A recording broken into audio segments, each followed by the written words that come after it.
വാരിസിന്റെ hang over ഇപ്പോഴും വിട്ടുമാറാത്ത വിജയ് ആരാധകരുടെ സകല കാത്തിരിപ്പിനും പ്രതീക്ഷകൾക്കും ഫുൾ സ്റ്റോപ്പ് ഇട്ടുകൊണ്ടാണ് പുതിയ വിജയ് ചിത്രം ഗോട്ടിലെ ഗാനം എത്തിയിരിക്കുന്നത്.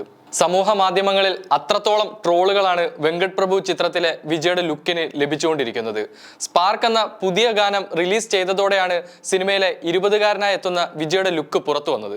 ഡി-ഏജിംഗ്, AI തുടങ്ങിയ സാങ്കേതിക വിദ്യകളിലൂടെ ചെറുപ്പക്കാരനായി വിജയെ കാണാമെന്ന ആകാംക്ഷയോടെ കാത്തിരുന്ന ആരാധകരെ ഈ ലുക്ക് തീർത്തും നിരാശപ്പെടുത്തി എന്ന് തന്നെ പറയാൻ കഴിയും. ഒരു സയൻസ് ഫിക്ഷൻ ചിത്രമാണെന്ന് സൂചന നൽകുന്ന ഗോട്ടിലെ 3ാമത്തെ ഗാനമാണ് ഇപ്പോൾ പുറത്തിറങ്ങിയ സ്പാർക്ക്. രാഷ്ട്രീയത്തിലേക്ക് കാലെടുത്തു വെച്ച വിജയ് കമ്മിറ്റ് ചെയ്തിരിക്കുന്ന സിനിമകൾ പൂർത്തിയാക്കിയാൽ അഭിനയം അവസാനിപ്പിക്കുമെന്ന് നേരത്തെ തന്നെ വാർത്തകൾ വന്നതാണ്. ആ പ്രഖ്യാപനത്തിന് ശേഷം വരുന്ന സിനിമ ആയതുകൊണ്ട് തന്നെ ഗോട്ട് ആഘോഷമാക്കാൻ തന്നെയായിരുന്നു വിജയ് ആരാധകർ ഉദ്ദേശിച്ചിരുന്നത്. എന്നാൽ സ്പാർക്ക് സോങ് എത്തിയതോടെ സകല പ്രതീക്ഷകളും ഇപ്പോൾ തകിടം മറിഞ്ഞിരിക്കുകയാണ്. ഏറ്റവും കൂടുതൽ വൈറലായ ട്രോൾ സോങ്ങിൽ വിജയെ കാണാൻ പ്രേമലു സിനിമയിലെ അമൽ ഡേവിസിനെ പോലുണ്ട് എന്നതാണ്. ഡി-ഏജിംഗ് തങ്ങൾ വിചാരിച്ച പോലെ വന്നില്ലെന്നാണ് വിജയ് ഫാൻസ് തന്നെ പരാതി പറയുന്നത്.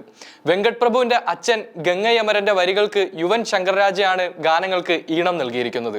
യുവനും വൃഷ ബാലുവും ചേർന്നാണ് സ്പാർക്ക് ഗാനം ആലപിച്ചിരിക്കുന്നത്.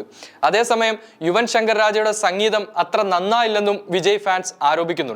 വിജയുടെ കരിയറിലെ ഏറ്റവും മോശം ആൽബമാണ് ഗോട്ടിലെ എന്നാണ് പലരുടെയും വാദം.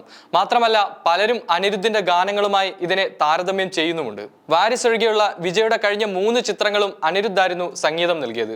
ചിത്രം ഗംഭീരമായില്ലെങ്കിലും പാട്ടുകൾ ഹിറ്റായിരുന്നു എന്ന കാര്യം പലരും ഓർമ്മിപ്പിക്കുന്നു. അതായത് സമ്മിശ്ര പ്രതികരണം പോലുമല്ല ഗോട്ടിലെ പാട്ടുകൾക്ക് ലഭിക്കുന്നത്. സിനിമ പരാജയപ്പെട്ടെങ്കിലും തമൻ ഈണം നൽകിയ വാരിസിലെ പാട്ടുകളും ശ്രദ്ധ നേടിയിരുന്നു. അതേസമയം പ്രധാനമായും ചിത്രത്തിന്റെ പ്രധാന ഘടകമായ ഡി-ഏജിംഗ് പാളിയില്ലേ എന്ന ചോദ്യമാണ് ഗാനത്തിന്റെ ലിറിക് വീഡിയോയിലെ ദൃശ്യങ്ങൾ കണ്ട പലരും സോഷ്യൽ മീഡിയയിൽ ഉന്നയിക്കുന്നത്.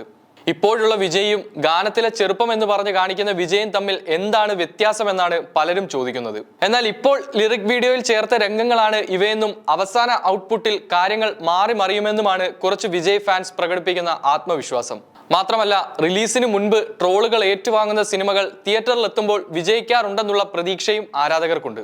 അതേസമയം തന്നെ ഒരു ലിറിക്കൽ സോങ് ഇറങ്ങിയപ്പോൾ ഇങ്ങനെയാണെങ്കിൽ വരാൻ പോകുന്ന ടീസറിലും ട്രെയിലറിലുമൊക്കെ എന്തായിരിക്കും വെങ്കട് പ്രഭു ചെയ്തു വെച്ചിരിക്കുന്നതെന്ന ആശങ്കയും ഉയരുന്നുണ്ട്.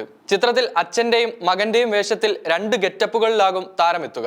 ഹോളിവുഡ് സിനിമകളായ ജെമിനി മാൻ, DB കൂപ്പർ എന്നിവയിൽ നിന്ന് പ്രചോദനം ഉൾക്കൊണ്ടാണ് ഗോട്ട് ഒരുക്കുന്നതെന്നും റിപ്പോർട്ടുകളുണ്ട്. വിജയുടെ നായികയായി തെലുങ്ക് താരം മീനാക്ഷി ചൗധരിയാണ് എത്തുന്നത്. ജയറാം, പ്രശാന്ത്, മോഹൻ, സ്നേഹ, പ്രഭുദേവ, അജ്മൽ അമീർ, ലൈല, VTV ഗണേഷ്, യോഗി ബാബു തുടങ്ങിയവരും വെങ്കട് പ്രഭുവിന്റെ സ്ഥിരം കൂട്ടാളികളായ വൈഭവ്, പ്രേംജി, അരവിന്ദ്, അജയ് രാജ് എന്നിവരും പ്രധാന കഥാപാത്രങ്ങളിൽ എത്തുന്നുണ്ട്. നേരത്തെ വെർച്വൽ പ്രൊഡക്ഷന്റെ ഭാഗമായുള്ള സെറ്റ് വർക്കുകളുടെ ചിത്രങ്ങൾ വെങ്കട് പ്രഭു പങ്കുവച്ചിരുന്നു. ഇതിനായി വിജയും സംവിധായകനും അമേരിക്ക സന്ദർശിച്ചത് വാർത്തയായിരുന്നു.